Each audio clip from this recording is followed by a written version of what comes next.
Boa noite a todos vocês. Se me permitem chamá-los de irmãos, para que a gente possa, eu possa treinar cada vez mais o objetivo do meu sentimento interno e de todos nós, para que nós possamos encontrar em cada um de nós irmãos. Agora mesmo, nessa leitura feita de fonte viva, nós escutamos este termo, o caminho do trabalho e da fraternidade. A fraternidade é justamente esse sentimento que deve tomar conta de todos nós ao longo do nosso processo evolutivo, em que cada vez mais nós vamos olhando para os nossos que vivem ao nosso lado, não só os nossos, aquela família consanguínea, mas a todos como nossos irmãos. E isto é com o tempo.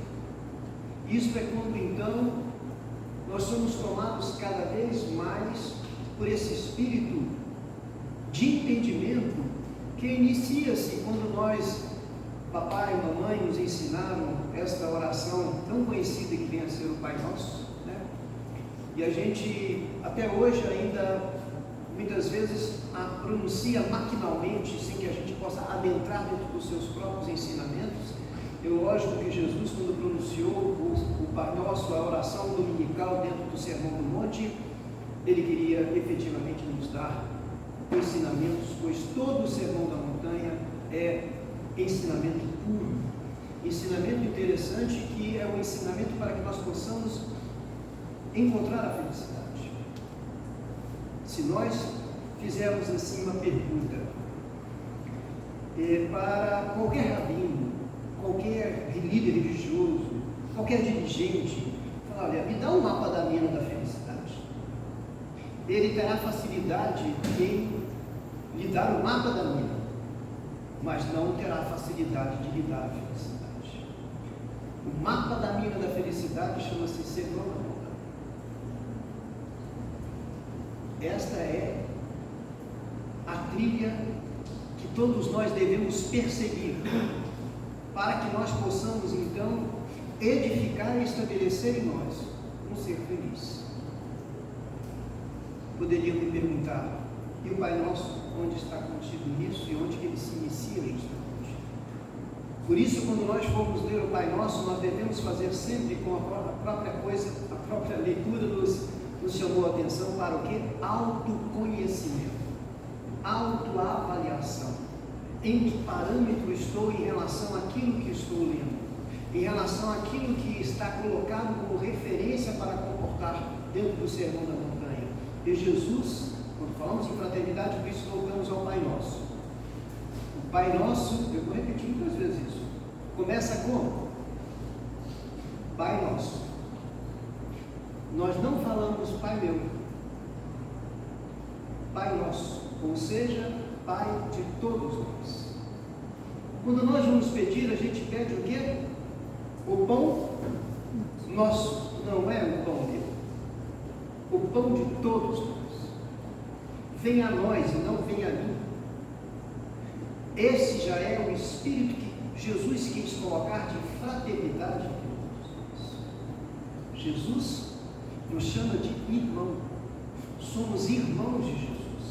Temos a mesma paternidade, a paternidade a qual nós chamamos de Deus. Deus é esse anônimo de 1000 nomes.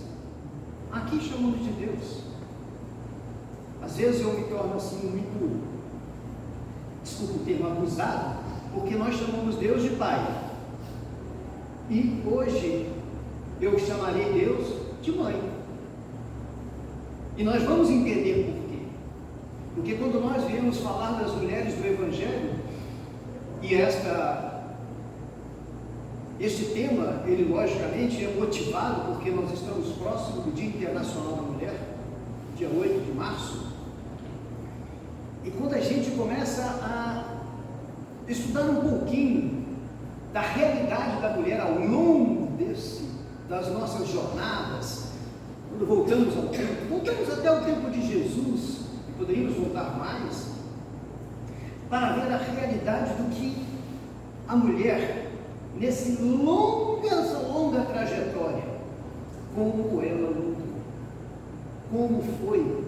A mulher é o testemunho vivo do processo de aperfeiçoamento da sociedade. Às vezes a gente olha o mundo dentro da visão do copo vazio, achando, vou repetir novamente, achando que as coisas são muito ruins, não progridem, é muita violência, é muito isso, é muito aquilo, e a gente acaba sendo tomado por isso, e muitas vezes levado naturalmente pela mídia, a qual não nos obriga, mas que a qual nós estamos viciados na sua sintonia, acostumados na sua sintonia. Mas o mundo melhora muito, e a prova real disso é a evolução da sociedade em relação ao comportamento que a sociedade tem em relação a Deus. Se nós voltarmos lá atrás do tempo de Jesus, onde nós vamos encontrar essas mulheres que são de vanguarda, algumas que vamos citar, porque falar das mulheres de evangelho toma um pouco de tempo, então não podemos falar de todas. Não é que sejam muitas, porque muitas são anônimas, muitas não são conhecidas por nós, da mesma forma que muitas mulheres hoje são anônimas. Mas a gente vai ver que é extremamente importante a gente verificar que essas mulheres, quanto elas venceram de barreiras, já desde aquela época. As mulheres naquela época de Jesus, elas não sentavam à mesa com seus maridos, ficavam às suas costas, ficavam à sua retaguarda para a condição de servir, não podiam sentar. Essa era a primeira. A mulher não tinha absolutamente acesso ao conhecimento, sequer o conhecimento religioso, pois não tinha acesso à leitura. E assim, chega-se a tal ponto, acreditemos nós, que a igreja, e aqui fica bem claro o nosso respeito absoluto a todos os movimentos religiosos, notadamente a Igreja Católica, que tem um trabalho extraordinário dentro da sociedade. Mas lá atrás, nós, que nos apropriamos muitas vezes dos dogmatismos religiosos, dos oportunismos, e a Igreja Católica era notadamente só dirigida e liderada por homens, tanto que até hoje ainda há um dogma na Igreja Católica de que padres não podem ser mulheres, né? Sacerdotes. Mas a igreja tinha, pasmem, a gente entendesse, falava que a mulher não tinha alma. A mulher não tinha alma. Eu, quando começo a tomar conhecimento de cada um desses fatos, e na figura que hoje encarnado como homem, eu me envergonho. Sinceramente, me envergonho. Porque são tantos os disparates, tantos os absurdos em relação a esse tema, que às vezes a gente não é possível, da vontade hoje de enfiar debaixo desse entusiasmo.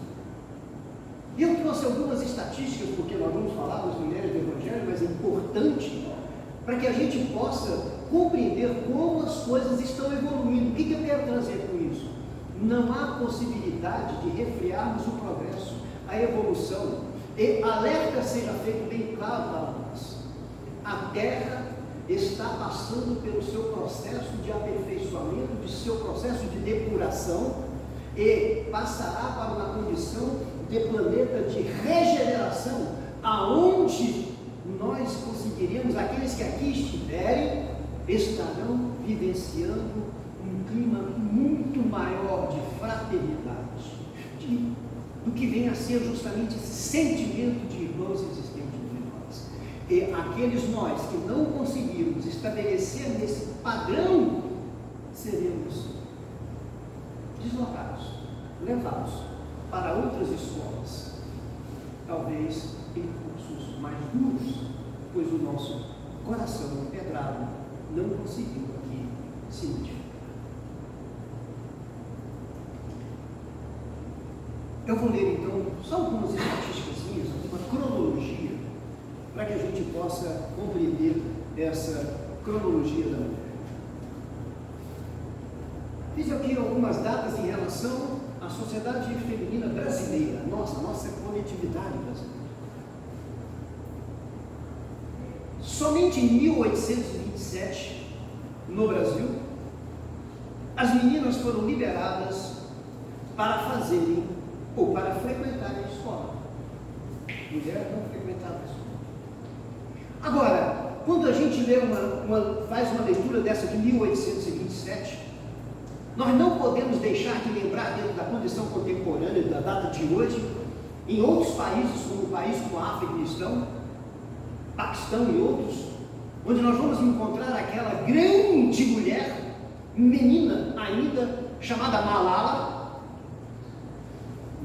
porque as mulheres, elas são corajosas de outra forma. Elas são guerreiras, mas as guerreiras que trazem consigo a filosofia de Mahatma Gandhi, que é a filosofia da não violência. Nós, homens, diante da nossa fragilidade interior, moral, nós queremos então compensar isso com a brutalidade. E aí então, metemos um tiro na cara de Malala, pois ela pecava em frequentar a escola, onde os pais dela eram dirigentes de uma escola, e ela atira no rosto dela dentro de um ônibus, eu vi nessa parte aqui, e Malala, menino de 16 anos, não recua. E hoje Malala tem um lema que percorre o mundo inteiro a divulgar: um livro, uma caneta, dei um livro, uma caneta, uma criança e um professor, e nós vamos mudar o mundo. E assim, a mais jovem Nobel da Paz, são essas mulheres que conseguem então as suas grandes conquistas através da guerra da paz. Exemplos para nós homens, que muitas vezes queremos utilizar da força bruta para atingir objetivos. Mas no Brasil, só em 1827 liberaram as mulheres frequentar as escolas. Só em 1879 é dado a ela o direito de acesso às faculdades. Não fiquemos surpresos com isso, se isso é no Brasil em 1879, pois na época de Allan Kardec, quando ele estava no seu processo de codificação da doutrina espírita, ele foi chamado, e daí surgiu o texto dele, né, Mulheres Sem Alma, quando então uma jovem que se formou numa faculdade de medicina não conseguia ter acesso ao certificado que lhe credenciava a exercer a medicina. Isso faz pouco tempo, 1860, 1850. A mulher, porque aonde há o acesso da mulher, há a melhoria do conjunto, concordamos com nós? É engraçado de que a mulher, ela foi tendo acesso a todos na sua luta, na sua perspicácia. Um exemplo que aqui está dentro dessa sala, que adentra muitas vezes esses redutos que não entrava a mulher. E por que entra a mulher? Porque esse é o planejamento, é um maravilhoso planejamento divino em relação à condição de 50% ser mulher. Porque essa é a compensação da brutalidade, da rudeza nossa.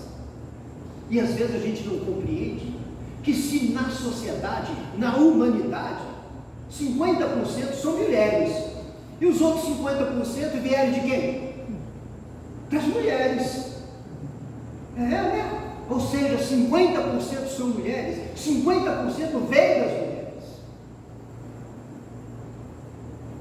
Mas isso é natural, esse processo. Por isso nós chamamos, a gente diz que as mulheres formavam a reserva moral de Deus, para justamente buscar o equilíbrio. Em cada hoje, graças a Deus, elas estão em todos os campos, na medicina, na aeronáutica, em todos os campos, pois elas vieram trazer justamente a sensibilidade dos presídios. A população carcerária masculina é 50 vezes superior à feminina. Será que isso não diz nada para nós, homens? Que muitas vezes ainda achamos de que a mulher tem um quê de inferioridade. Você é mulher, muitas vezes, como pejoração, um termo pejorativo. 1932, grande data para nós, para as mulheres. A mulher passou a ter o direito ao voto. Que coisa, né? Que coisa. Então, a partir do momento em que a mulher começa a votar, com certeza teremos melhores políticos. Pois elas têm Deus, sensibilidade, mais honestidade, mais independência. 1962, agora, depois do meu nascimento, é então estabelecido o Estatuto da Mulher Casada, dando a elas a autorização, que vergonha, do marido para trabalhar. O marido tinha que autorizar a mulher para trabalhar. Até então, as heranças e a guarda dos filhos, não, separava, a mulher não tinha direito de guarda dos filhos, da herança dos maridos.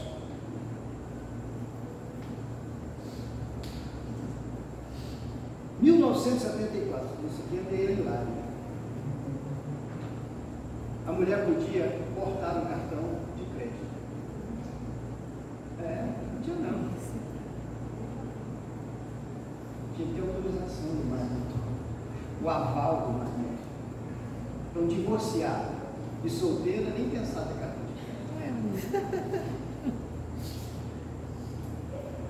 E aí vem a lei que estabelece essa grande liberdade, que é a lei do divórcio.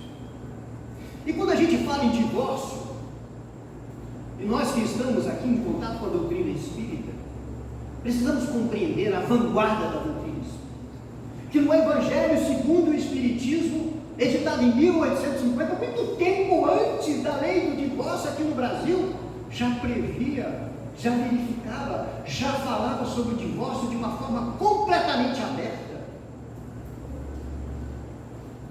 dentro do espírito de que o amor não uniu, ficaram unidos, sem amor. Mais uma hilária, 1979, é dada à mulher o direito de jogar futebol.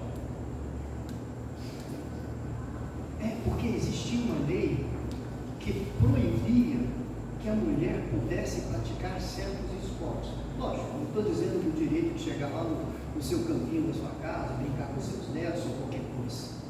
Mas não tinha federações, nem permitia, não se falava nisso. Não, mulher jogando futebol era macho. E outros esportes. Essa é a dona Valdemira. Em 1985 é estabelecida a primeira delegacia da mulher.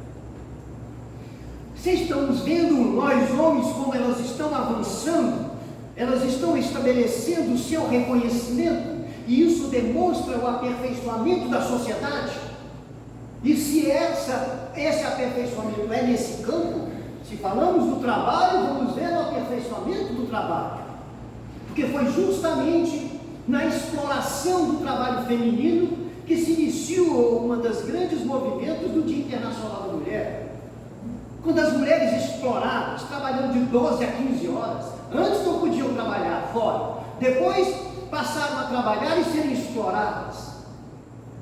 E elas então, guerreiras como são, se movimentam, protestam, buscam a equidade, o respeito. Porque se nós formos no livro continua então também em 1860. Como é que o Espiritismo, como é que Allan Kardec, diante das perguntas que deve ter feito em relação a isso? Diante de Deus, o homem e a mulher são iguais e têm os mesmos direitos em 1860. Deus não deu a ambos a inteligência do bem e do mal e a faculdade de progredir? Completamente iguais. Os homens sendo iguais diante da lei de Deus, devem ser igualmente diante da lei dos homens?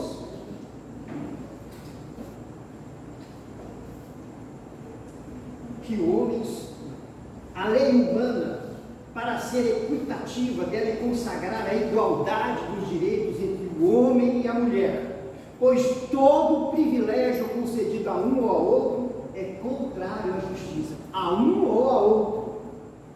A emancipação da mulher segue o progresso da civilização.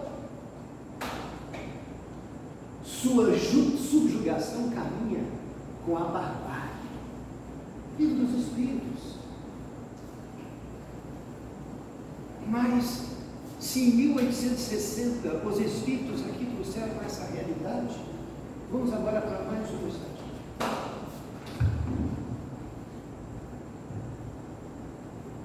1988, data marcante para o nosso Brasil, pois foi promulgada a Constituição do Brasil após o seu processo constituinte. E o que em 1988 estabeleceu?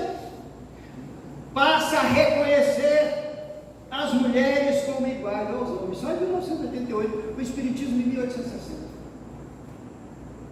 Só com a Constituição foi dado essa condição constitucional, direito técnico. E agora, mais recente, Lei Maria da Penha, Lei do Feminicídio e outros. Mas, será que nós estamos ainda com muitos débitos com a mulher? Vou ler só mais uma estatística para fazer para a mulher do Evangelho. Falei que ia demorar. Repare bem, 2023, dados estatísticos. Uma menina ou mulher é estrupada, Brasil, a cada 10 minutos.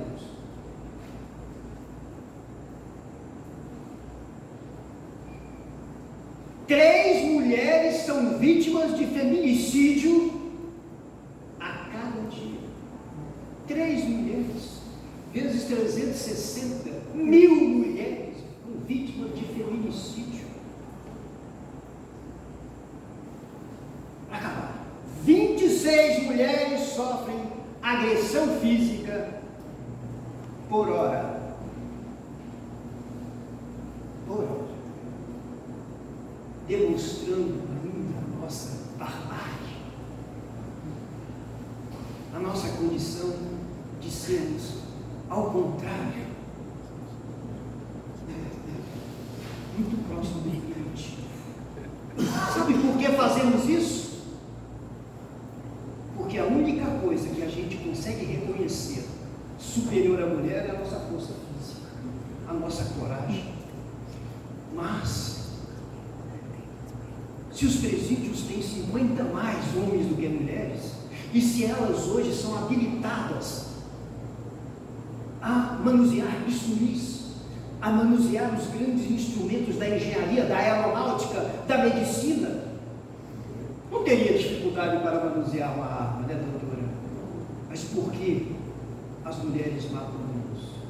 Porque são mulheres que são muito superiores a nós, mais educadas, mais aperfeiçoadas moralmente.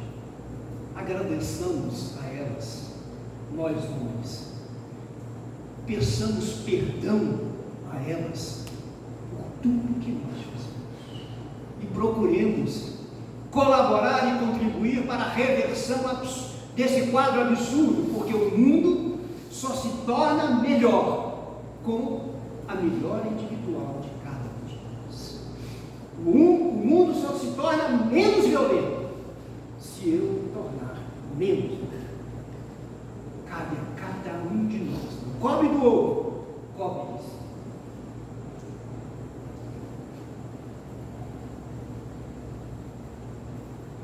Vamos lá? Vai deixar? Pode ir? Vamos falar então, quando nós falamos dessa reserva moral, quando nós falamos então em falar do Evangelho, temos que logicamente falar de Jesus. E vamos voltar então em Jesus em contato com as mulheres.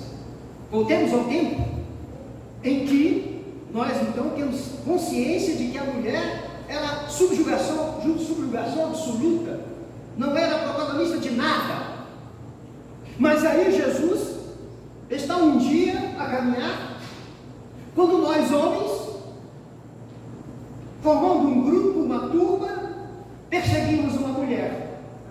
E nós estamos com o quê? Com as pedras em mãos. Estamos então perseguindo para poder linchá-la, apedrejá-la até a morte, pois ela feriu uma lei. Tinha sido pego em adultério. Quando encontramos Jesus, nós encontramos Jesus. E a gente querendo deixar Jesus, me desculpe o termo, em saia justa, porque todas as vezes que nós, fariseus, estamos diante de Jesus, tentarmos ver qual seria a sua postura diante das leis daquela época. E eles então, e nós, desculpa eu falo nós, porque eu estava lá no meio, e perguntamos a Jesus: Jesus, essa mulher foi flagrada em adultério, e pela lei ela tem que ser apedrejada, linchada, morta. O que você diz desse quadro? Nós então assistimos Jesus sem reagir com voz. Agacha-se. Ali, ou areia, ou uma terrazinha fofinha. Pega um graveto e começa a escrever. E nós olhamos. Quando eu vi o meu nome, logo ao lado do meu nome, o meu pecado. A revelação de quem eu era. E assim todos que ali estavam com as pedras nas mãos, começaram a ficar observando de que Jesus conhecia cada um de nós, e ele então muda de lado. Já não é mais o que ele vai dizer o que fazer, ele simplesmente diz para nós: aquele que estiver livre de pecado, atire a primeira pedra. Todos nós, pecadores. É para que nós possamos estabelecer qualquer julgamento, qualquer corrigenda necessário à autoridade moral do exemplo, do comportamento. Senão, não temos autoridade. Como pode você, pai, falar para o seu filho não fumar se você fala com cigarro? Perdeu a autoridade.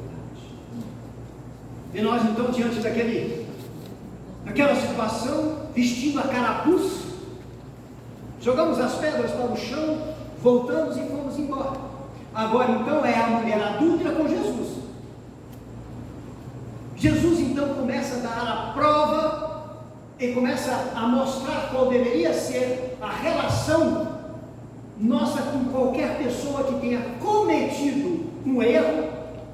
O que é que Jesus nos trouxe? Qual foi a grande mensagem de Jesus quando daqui veio? Perdão. E ele então, diante daquela turma que foi embora, ele falou: olha, mulher, ninguém te culpou, te julgou, eu também não te condeno. Mas aí Jesus vem e traz um ensinamento para nós, através dela: mulher, vá, e não peques mais. Aqui, quando a gente às vezes vê falar do perdão incondicional, sempre, sob qualquer circunstância, nós temos que compreender, separar dois lados. Você perdoa o agente e condena o ato. Concorda? Perdoa o agente e condena o ato. Condenou o adultério, perdoou a agente. Por quê? Ele deu essa resposta quando ele estava frente a Maria, próximo então de terminar a sua passagem aqui na terra, diante de tudo que nós fizemos com Jesus. E é muito interessante quando se fala da crucificação de Jesus, lembrar de nós homens. Nós abandonamos Jesus. Abandonamos como Pedro quando negamos Jesus. Nenhum de nós acompanhou a trajetória dele carregar a cruz. Nenhum de nós. Nenhum dos que foram curados, cegos, paralíticos, tudo. Nenhum homem. Só as mulheres estavam presentes. Só. Maria de Magdala, Joana de Cusa, Maria mãe de João. Só elas. E Jesus, assim mesmo, ele diz: Pai, perdoai-lhes, eles ainda não sabem o que fazem. Não sabemos. Por isso, o perdão, ele é estabelecido porque nós não temos, às vezes, a realidade do que estamos fazendo. E assim, então, essa mulher adulta nos traz esse primeiro ensinamento. Mas uma das mulheres do Evangelho que nos traz o ensinamento chama-se Joana de Cusa. Ele traz um ensinamento dentro do aspecto da discriminação daquela época da mulher. Por que ela chamava Joana de Cusa? Não era o sobrenome dela, não. É a quem ela pertencia. Era o nome do marido dela. Joana de Cusa.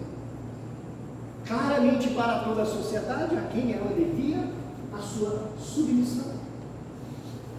Mas Joana de Cusa, que esposava Cusa, que era o procurador de Herodes, trabalhava então para as lideranças, e logicamente ele não queria entrar em choque, e Joana de Cusa, através de suas colaboradoras, talvez fossem escravas naquela época, conheceu Jesus.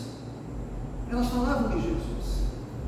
E Jesus, é muito interessante que a gente compreenda que Jesus tem um carisma, uma aura, que quem chega perto de Jesus é imediatamente absorvido.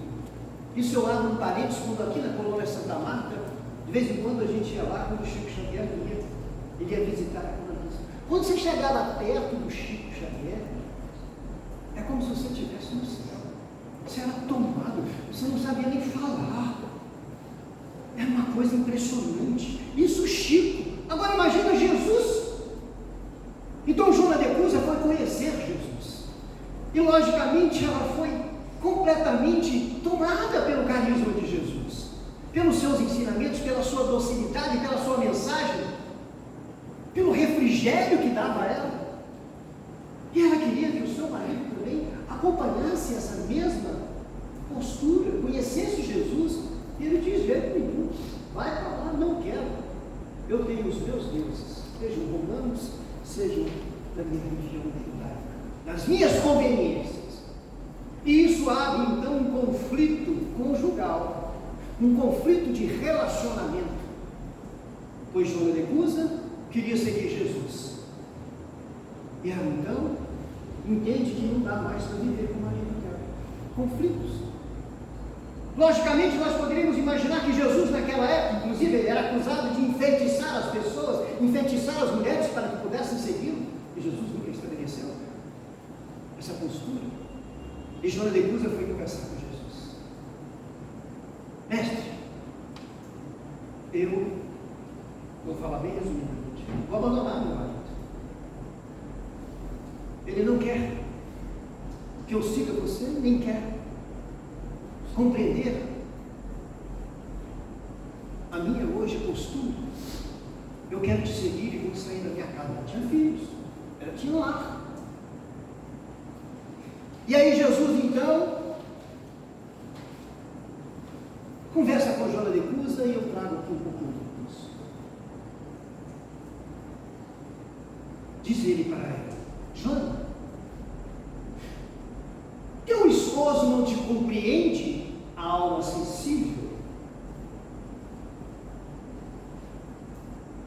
Continua Jesus: ama-o mesmo assim. Não te acharias ligada a ele, Joana, se não houvesse razão justa para isso.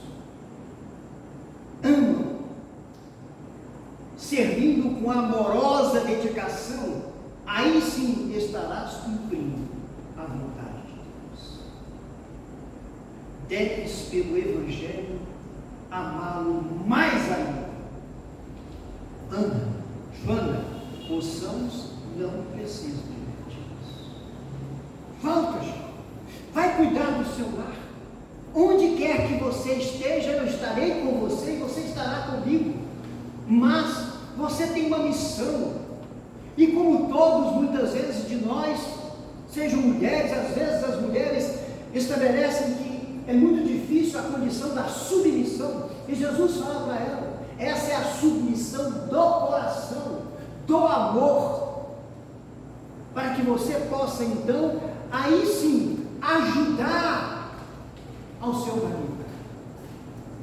Volta ao lar, João. Ama o teu companheiro como o material divino que o céu colocou em tuas mãos, para que talhes uma obra de vida, sabedoria e amor.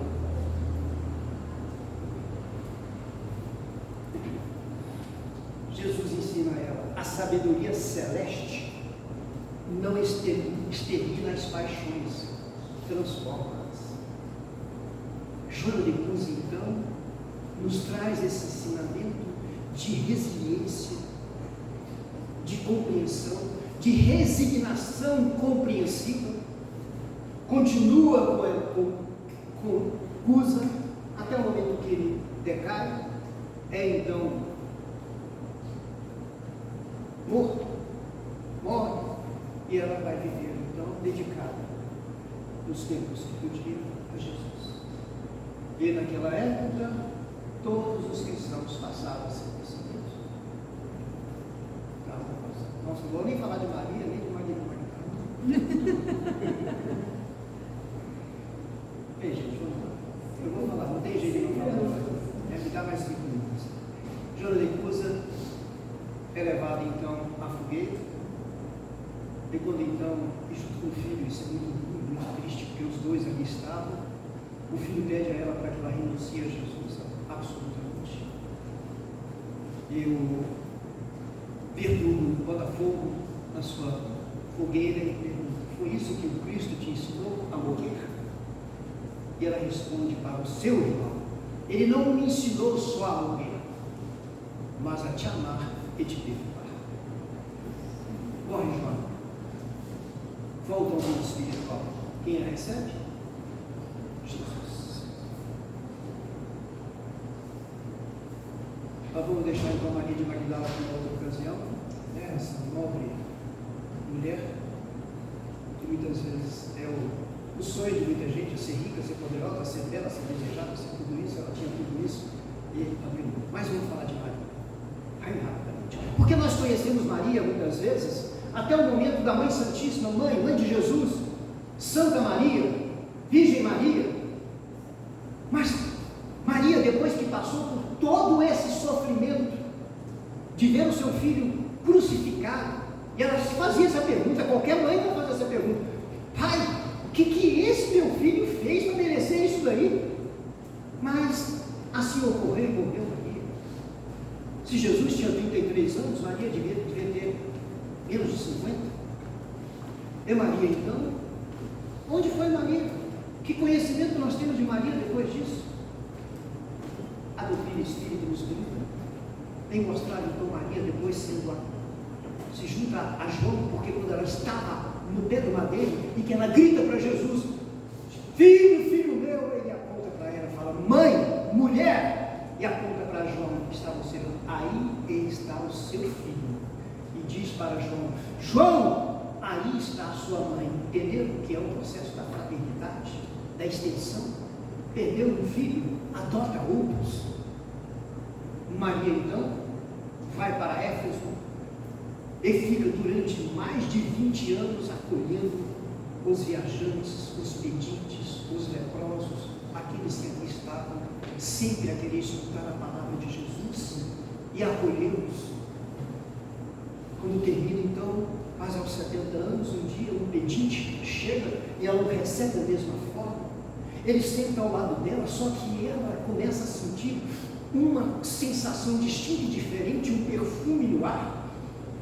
Um mendigo, um pedinte que falava de belezas que ela nunca tinha escutado, pois ali só viam as pessoas ali pedir. Agora aquilo ali parecia que estava ali a ofertar e dar. Daqui a pouco, quando ela vê, ele acomoda sua mão no meio das suas mãos sedosas, daquela velhinha Maria. E quando ela vê, ela se assusta, pois em suas mãos está a chave que ela reconhece, que era a marca que Jesus fazia da sua crucificação. Ela então desaba e quer abraçar os seus pés. Filho, filho meu, ele a levanta e ele ajoelha, reconhecendo o grande valor de sua mãe, de Maria, na sua missão. E ela vira a chaga dos seus pés, a chaga do seu peito. Ela o abraça e eles se abraçam. Ela chora. E ele diz: mãe, hoje eu vim aqui a pedido do Pai para me levar ao céu. Vem comigo, mãezinha. Vem para o céu.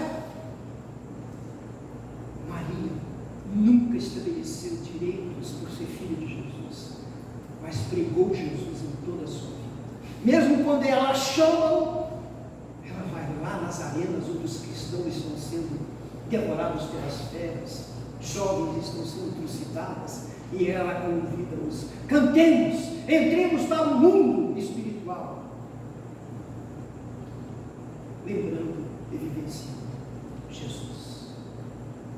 Meus queridos irmãos, me desculpem por tanto tempo, é um tema bastante longo realmente, sim, das minhas responsabilidades, mas espero que tenha sido isso um estímulo para que nós possamos conhecer a verdade do que vem a ser o cristianismo iluminado pela doutrina. Vale a pena. Que Deus nos abençoe.